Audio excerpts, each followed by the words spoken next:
say, I rather enjoy this, going from place to place and tricking people into giving us little gifts, Fia said. A trick for a treat. We should do this every All Hallows Eve. Oh, right, Jack replied with a snicker. Like people would stand for that every year. I'm sure that would catch on. The steeples of a grand church loomed ahead of them. Its spire, 140 feet tall, extended to the heavens as if mankind intended it to be a bridge between earth and the pearly gates. The sight of it made Jack cringe. He was not sure if he would even be permitted in a church, given that he was barred from heaven. However, St. Patrick's Cathedral was not what he sought. It was Carrick Brennan churchyard beside it. As Jack crept through the stone archway of the churchyard gate, a vast track of tombstones and memorials greeted him, a garden of abandoned memories and forgotten pasts.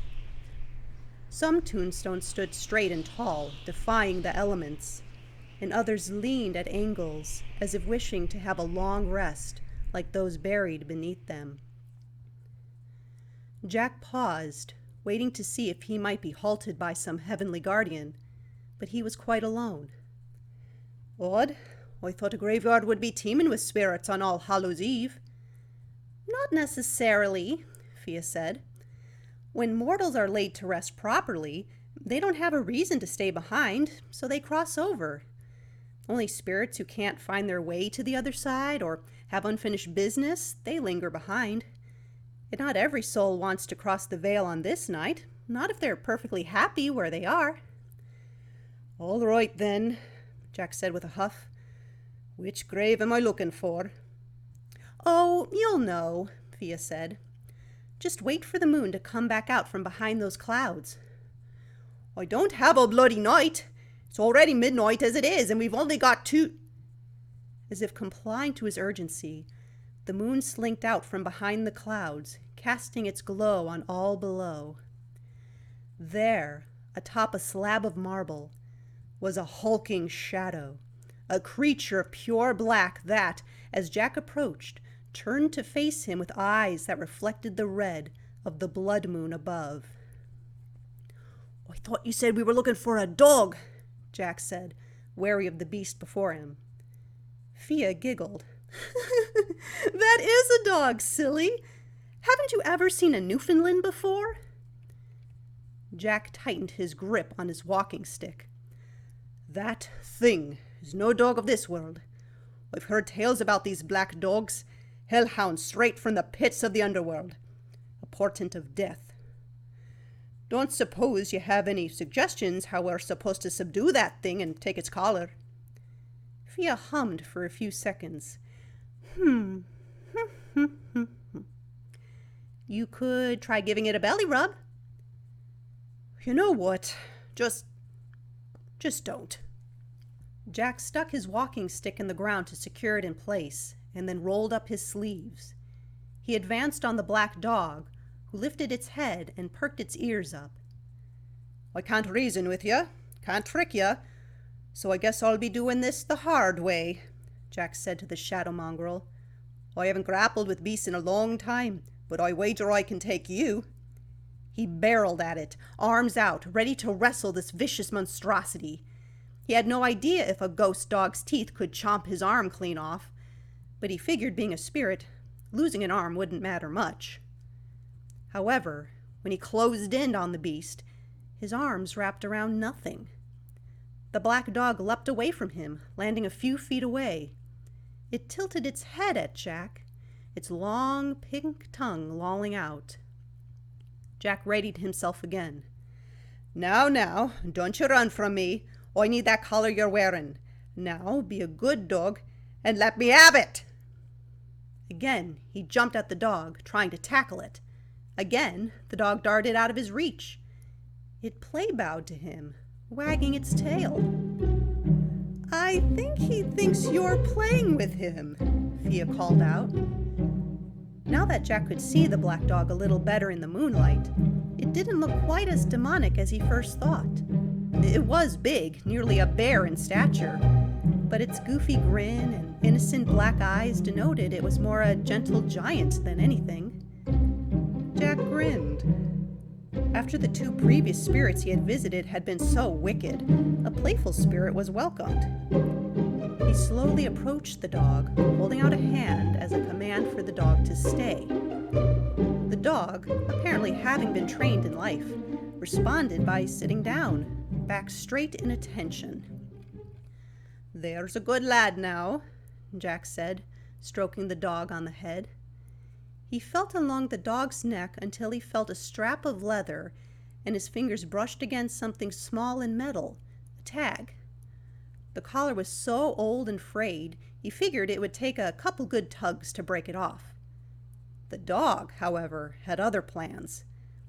As soon as Jack coiled his fingers around the collar, the animal jerked back against his grasp, reeling back to escape. Jack retained his grip on the collar, but the dog's strength was surprising. It pulled Jack forward, no matter how hard the blacksmith pulled back. "Oh, give it up, you mangy beast! You don't even have an owner anymore. What use is a collar to you?" The black dog planted all 4 feet firmly, and then suddenly took off like a shot. Jack couldn't do anything but hold on, but he was whisked off his feet and pulled along so quickly he barely could touch the ground. He grabbed onto the dog with both hands, flinging himself onto the beast's back, and found himself on a rambunctious ride as the world around him flew past. They zigzagged all through the graveyard, narrowly dodging tombstones, trees, and mausoleums, as Jack helplessly screamed, "Stop! Stay! Heel, boy! Slow down!" Without warning, the dog leapt high, higher than Jack would expect, as the world below them shrank away and the tombstones of the graveyard became dots. Jack gripped tighter onto the ebony fur, and for a moment he wondered if this beast intended to fly. A small, pearlescent gleam flickered from above, peering out between the night clouds, and Jack thought he heard peaceful music. He vaguely remembered that sound from long ago, when he had been turned away from the angel's dominion. Then, suddenly, he and dog plummeted back to earth, and if Jack had had a stomach, he was certain all of its contents would have evacuated, out one exit or the other. The landing wasn't dire. Instead, the last few yards, the black dog flittered down like a feather on the breeze and landed lightly on all 4 feet. They landed right outside the cathedral by the entrance doors. Jack dismounted the dog, hoping this odd little jaunt was over, but the dog headed towards the doors and scratched at them, whining. "Oh, now what? I can't go in there," Jack said. "That's God's house, and he doesn't want me." The dog insisted, and Jack wondered why it did not just go in. As a spirit, the dog should have been able to walk through walls and doors. No, the dog wanted Jack to open the door. Jack doubted he even could, but he shrugged and took hold of the door handle. To his surprise, the door opened, just enough for man and dog to slip inside and then shut behind them. Inside, the cathedral was dark, but the moonlight shining through the stained glass windows was enough to give a sense of serenity to the place. The dog trotted over to a statue of a naval uniformed man with curly hair and his right hand pointing out straight, as if knowing exactly where he was headed.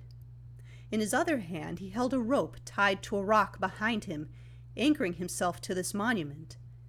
Beneath him read these words: "To the memory of John McNeill Boyd, R.N., Captain H.M.S. Ajax, born at Londonderry, 1812, and lost off the rocks at Kingstown, February 9th, 1861, in attempting to save the crew of the brig Neptune."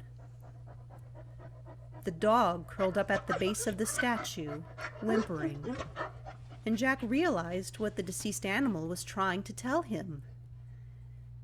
"That's your master, isn't it? Or it was. Jack knelt beside the dog, patting his head. And he moved on without you. That's why you don't want me taking your collar. That's all you have left of him. He sighed and knew there was no convincing himself to be so cruel to a dog as to take the only thing that reminded him of his owner. Yet, he could think of something. He walked out of the cathedral and back to the graveyard, where he had left Fia and the walking stick. The ember demon poked out from the top of the lantern. "Hey, you're back!" Jack was startled by her greeting. "Since when do you have a head?" He noted how she now looked like a small person, although she still lacked any legs as far as he could see, but she had 2 yellow sparks for eyes and long, wavy red hair tinged with flame. Fia shrugged. "Dunno. Grew it while you were gone. So, did you get the collar?" Jack shook his head. "Can't rob a dog of the only thing he has left in this world. But I can think of something better. The dog doesn't really want his collar. He wants his owner. We just need to give old Captain Boyd a call to come get his dog."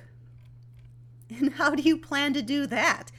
If he's crossed over, he may not want to come back." Jack grinned.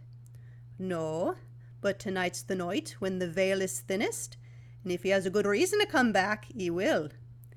Let's desecrate a grave." Fia gasped. "Jack, I'm a demon, and even I think that's rotten." "It's for a good cause, which I haven't done in a long time, if ever, actually."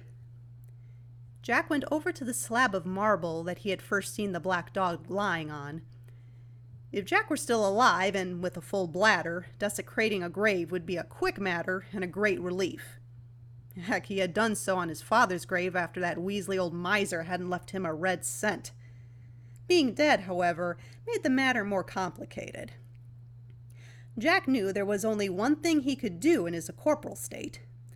He stepped up onto the slab, sighed at his oncoming humiliation, thank the Lord no one but Fia was watching, hiked up his trousers an inch, and started dancing on the dead man's grave.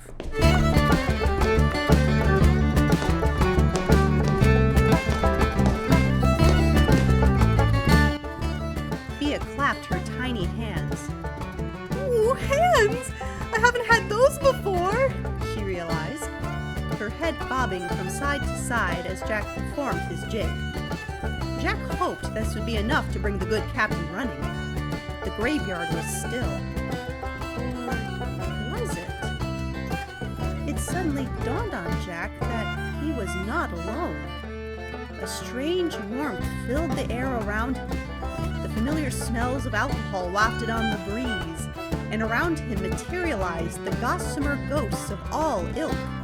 Drunkards, sailors, folks of high society, folks of ill repute, all kinds that Jack had often caroused with in the local taverns in his hometown. It was in death as it was in life. A good song and a merry dance always attracted those who needed it, and always lifted a low spirit.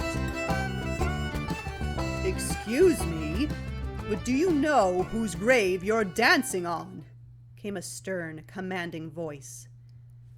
All the ghosts froze as a tall, curly-haired gent in uniform stepped forth out of the shadows. Jack instantly recognized him from the statue in the cathedral, Captain Boyd. The man looked around at the party, who had all frozen in silence at the sound of his voice. "Do you mind? It's not proper to dance a jig on a man's resting place." One of the ghostly drunkards spoke with a slur to his tone. "I told him not to do it." Jack rolled his eyes and then clapped his hands. "All right, you rascals. Party's over. Off with you now. The good captain and I have business." The other ghosts slinked away, off to find some other merriment for the night, as Captain Boyd approached Jack. "Just what sort of business do you have with me? I know you not."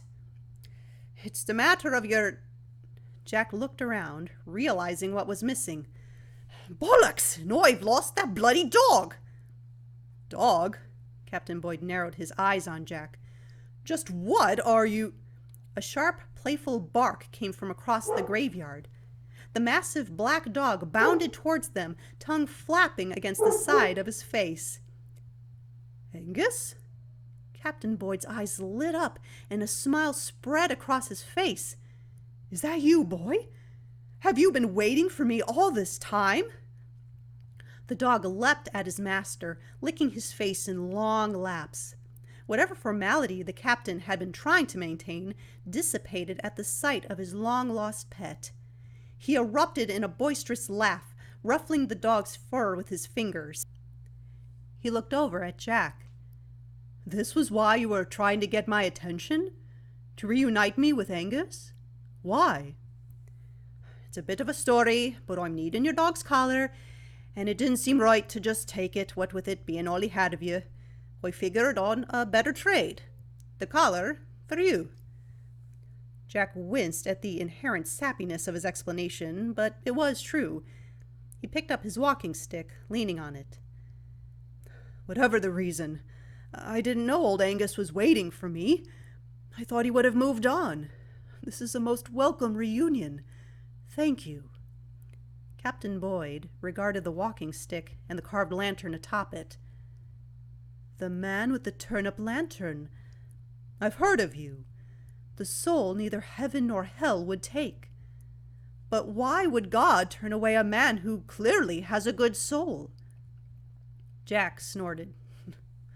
I don't know who you think you're seeing, but I'm not a good soul. I've done plenty of wrong by a lot of folks. But you've done good by me and Angus. You have my deepest thanks for that. The captain gently unfastened the collar from his dog's neck and tossed it to Jack. This collar must have kept Angus bound to this place. As long as my body rested here, so would he. But now we can move on through the veil. He rubbed Angus's ear, and the dog leaned into the captain, panting with an open-mouthed smile. Jack felt a strange pang in his soul. How funny to be touched by this man and his dog. It's easy to love dogs, he thought. This one was willing to wait an eternity for his master. No human being alive has that kind of devotion to anything. Still, that kind of love is remarkable. Captain Boyd and the black dog walked off through the shadows of the graveyard, side by side. As they passed into a beam of moonlight shining down on the grass, they vanished into the silver-blued cascade from the heavens. Wherever they departed to, they did so together. A small sniffle came from the lantern. That was so sweet, Fia cooed. The tiny flame-haired sprite turned to Jack. You're not all bad, Jack O'Leary. There could be hope for you yet. Yeah, don't be getting any ideas, Jack huffed. He popped the collar into the lantern next to Fia. That's 3 down. We still have a long way to go.